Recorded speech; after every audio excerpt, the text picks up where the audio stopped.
Hey guys, what is up? Welcome to the channel. As always, I've got another golf ball review for you today. Now this one, we're continuing on the Wilson line here, and this is kind of in that weird section of golf balls Wilson has. I kind of did it with the Ultra 500 as well. They make three different models of the Tour Velocity, but if you watch the Ultra 500 review, I mentioned how all the colors of that golf ball still had the same compression and still had the same dimple pattern and everything. It was the same golf ball. So I was thinking in my head, I don't think these golf balls are any different. And after testing a couple of them, that is the case. I think it's just a marketing ploy. They'll say things like the Tour Velocity accuracy, and then Tour Velocity, distance, and Tour Velocity, soft or whatever, but they're all the same golf ball. They all have the same compression, and that's straight from Wilson's website. They even test the same and they feel the same. So don't be weird by that. A Tour Velocity, as far as I'm concerned, is a Tour Velocity. So it's kind of a weird thing there. But again, you have a price point of about $15. They're about $1 a golf ball, because I think you get 15 in the pack as well. So you're talking about $1 a golf ball. And unfortunately, the Ultra 500 tested really, really poorly. It's right now known as the worst golf ball I've ever tested. So hopefully this one has a little bit better results, but I'm not holding my breath because, again, Wilson just has so many golf balls, and it's just so confusing how many they have. But I think they're just trying to flood the market. That way they can at least just kind of collect little eggs from all over and put them in one basket. I don't know. Let's start off with the design of the golf ball here and see how they did here.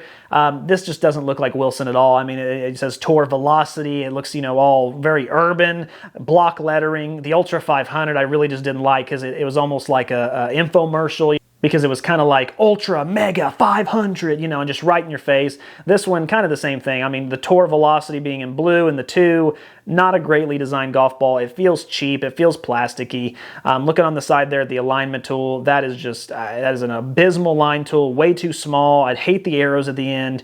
0 out of 5 on that. Honestly, the design of the golf ball as a whole, I'm just not really impressed with. I hope the numbers are enough to keep it in the running. But so far, not a great start. Let's go ahead and get into the chipping and putting, and let's see how it did there. All right, out on the chipping and putting green with the Wilson Tour Velocity golf ball. And with a golf ball like this, being as cheap as it is and being a two-piece, being a little firmer, obviously I don't have great expectations, or I didn't have great expectations coming out here for the spin, and I was wrong.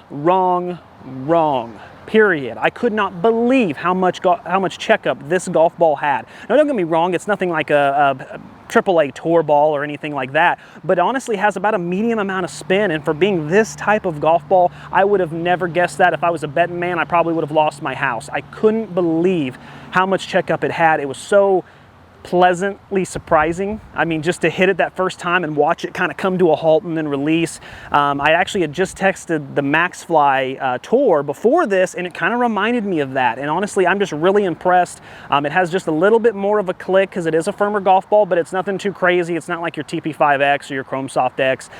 It's kind of in that medium range. I like it though because it does tell you off-center hits. Immediately the sound actually changes, and that goes for the putter too. The putter off the main face feels phenomenal, but it has a little bit of a click just to let you know you hit it, but it doesn't affect the ball speed. The ball speed is great. It really comes off the putter nice, but when you hit it off the toe, it actually makes more of a dead sound. So you got like this, click when you hit it really well, and then you got kind of this when you don't.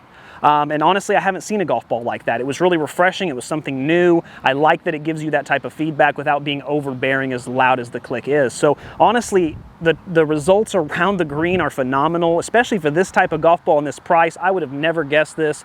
It was a very pleasant surprise. All right, so not bad. So maybe we got something here. I don't know. Just because a golf ball isn't designed well, you don't always have to judge a book by its cover. Maybe the numbers will lift this golf ball up. Let's see. Getting into the 9-iron, we're looking at 92.9. Very good number there, slightly above average. 127.6, yep, slightly above average. 121.6 and 26.1, so a very, very high launch, but the rest of the numbers were right on par. So far, nothing to really discount this golf ball, but nothing surprising yet. I will say that with a compression of 70, which is about where this is at, it does make sense that the 9-iron wasn't perfect, just because it's probably going to be for more of a mid to high swinger based on that. Going into the 7-iron, we're looking at 6,307 on your spin, which is pretty much average. 107.6. Okay, so good ball speed there. Love that. 160.8, 149.6. Those numbers are great. 18.2, which is an average mid-launch. So, okay, yeah, those numbers, again, they're nothing fantastic, nothing that's going to blow me away, but the golf ball does what it needs to do. That's awesome. So now getting into the 5 hybrid. 4,460, so it does spin a little bit more than my average. 119.9, holy cow. That is compressing very nice there. That is amazing. That is way above average. I mean, that's basically 120, which I've never got. That's phenomenal. 195.4, 182.2, 15.7, 14.3. Okay, so it launches high, it spins really well, and it launches at an incredibly high speed. I love that. So this would actually kind of create a gapping issue with me, but I'll tell you what it does tell us about the golf ball.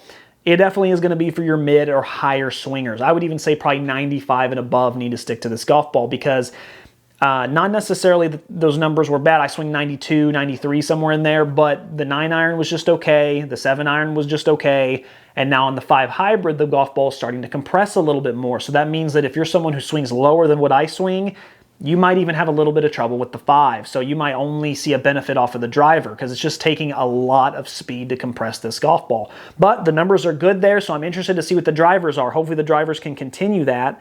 2,711, that's a pretty low amount of spin. I love that. 244.1 on the distance, which is really good. That's above average. I love that. 134.9 above average. 223.5, that's definitely above average, and it launched a little higher than my normal average, which is good. So again, those numbers are really nice. So honestly, there's nothing there that is just astronomically high, but they're all better than average on both those last 2 clubs.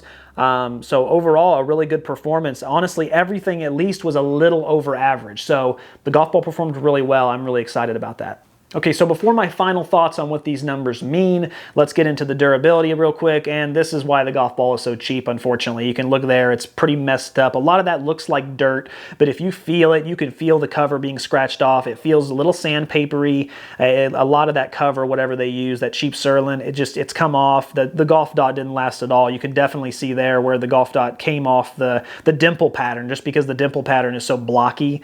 But overall, yeah, this is, I mean, you're going to be able to maybe get through most of a round, but after about 12 or 13 holes, you're going to probably want to replace it. So really not a good thing there. But when you have golf balls this cheap, you always got to cut a corner somewhere. You got to cut costs in some regard, and usually durability is where it takes a hit. Okay, so overall, what do we have here? Wilson's been so weird because I've had really big highs and really low lows. I've had the best golf ball, the worst golf ball. They just seem to be all over the place. This one here is somewhere in the middle. So it is a good golf ball. I definitely say it's not a bad golf ball. Nothing blew me away. I think it's definitely for mid-fast swingers. I think if you're swinging below 90, I'd probably stay away just because I think it's a little too firm there. It does make a click when you hit it. It's definitely a firmer distance ball. So it's not going to be something that's super soft, and it's not going to forgive you a lot.